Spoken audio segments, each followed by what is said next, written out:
The price you were quoted to move in and the price you are paying now are not the same number. At Public Storage, the largest operator in the country, the average existing customer pays around 74% more than a brand new customer renting an identical unit down the very same corridor.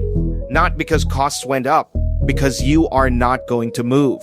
That gap between the cheap rate that lured you in and the steadily climbing rate you now pay without really noticing is not a side effect of the business. It is the business.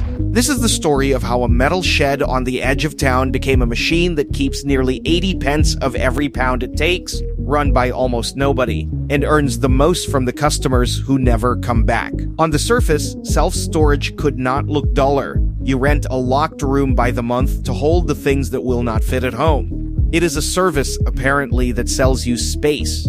Around 1 in 7 American households now rents a unit. There are remarkably more self-storage facilities in America than there are McDonald's, Starbucks, and Subway branches combined. It hides in plain sight, a beige box behind every retail park, and almost nobody thinks about it twice, which is exactly how it is designed to work.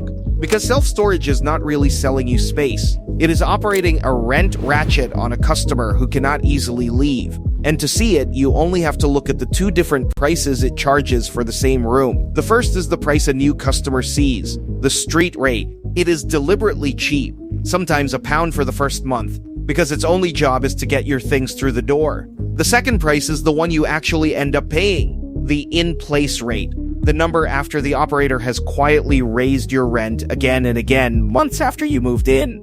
At Public Storage, those 2 numbers had drifted 74% apart.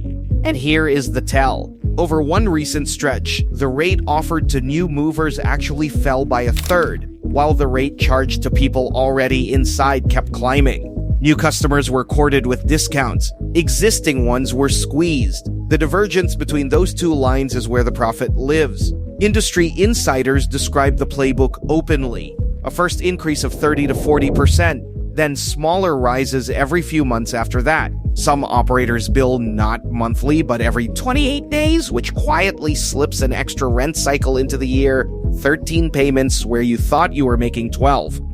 And the reason they can do all of this comes down to one unglamorous force, not satisfaction, switching cost. Think about what it actually takes to leave. You have to hire a van, give up a weekend, lift every box you put in there back out again, and find somewhere else to put it. Compared to that, absorbing another rent rise feels almost easier. So the operator does not need you to be happy. It does not even need you to forget you are paying the way a gym or a car wash quietly hopes you will. It just needs you to decide that moving is more hassle than it is worth.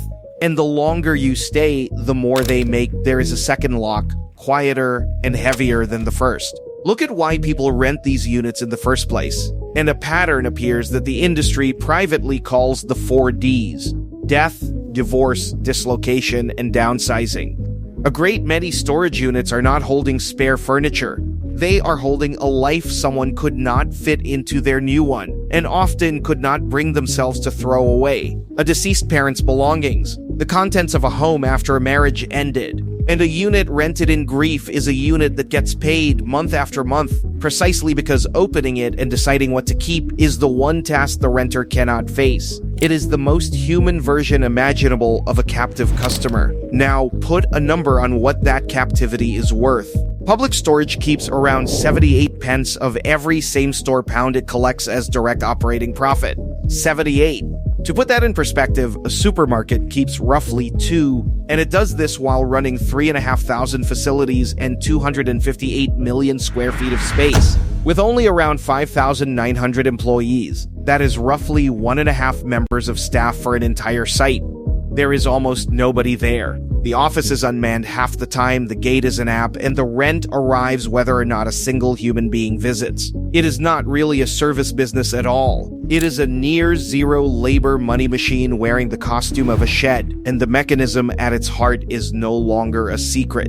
It is now being fought in court. In early 2026, after more than 100 complaints, New York City sued Extra Space, the industry's other giant, accusing it of exactly this, luring people in with low advertised prices, then sharply raising their rents, tacking on junk fees, and in some cases auctioning off units it should not have. In July 2026, Extra Space settled, agreeing to pay $1.7 million, though it admitted no wrongdoing. The bait and switch was no longer just a business model. It was an allegation with a price tag. So who actually carries the risk in all of this?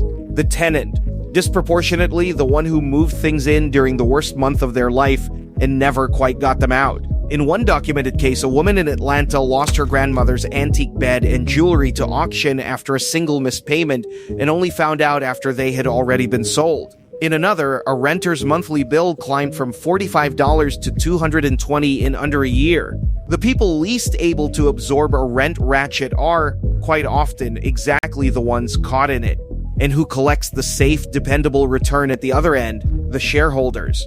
The whole machine runs through a tax-advantaged structure called a real estate investment trust, which hands nearly all its income to investors and pays almost no corporate tax on it along the way. The man who started Public Storage, B. Wayne Hughes, put up around $50,000 and a row of orange doors in 1972 and died a billionaire. And Wall Street plays the asset like an instrument. Blackstone bought a storage company called Simply Self Storage for about $1.2 billion in 2020 and sold it to Public Storage barely 3 years later for $2.2 billion. Around $600 million for holding some sheds through a boom. The most revealing part is what comes next, because the giants still own only a fraction of the whole. The 5 largest public companies control only about 38% of the storage space in America.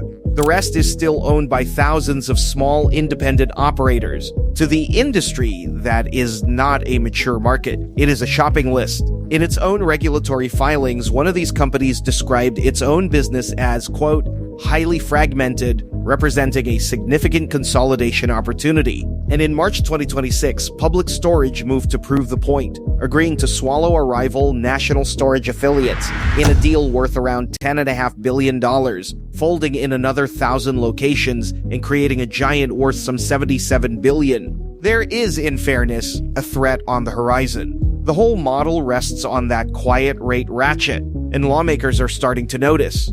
California now forces operators to disclose the price a promotion will jump to. New York has begun licensing the industry. And when too many operators build too much space at once, the cheap street rate has to fall to fill it, and the machine's margins soften as Public Storage's recently did. The moat here was never a product people love. It is inertia, and disclosure laws are aimed at exactly that. But step back and the reveal is plain. You thought you were renting a room. What you were really doing was feeding a rent ratchet that earns the most precisely when you forget the unit is there. The space was never the product. Your reluctance to move was. And if a business that profits from a rent it can quietly raise on a customer too locked in to leave sounds like a good trick, wait until you see the version that does it not to you but to the phone companies themselves. There is an industry that rents the same patch of ground to 3 rivals at once on leases with the rent increase written automatically into the contract, and it is even more invisible than this one. Self-storage rents you the space. Cell towers rent space to the companies that rent space to you.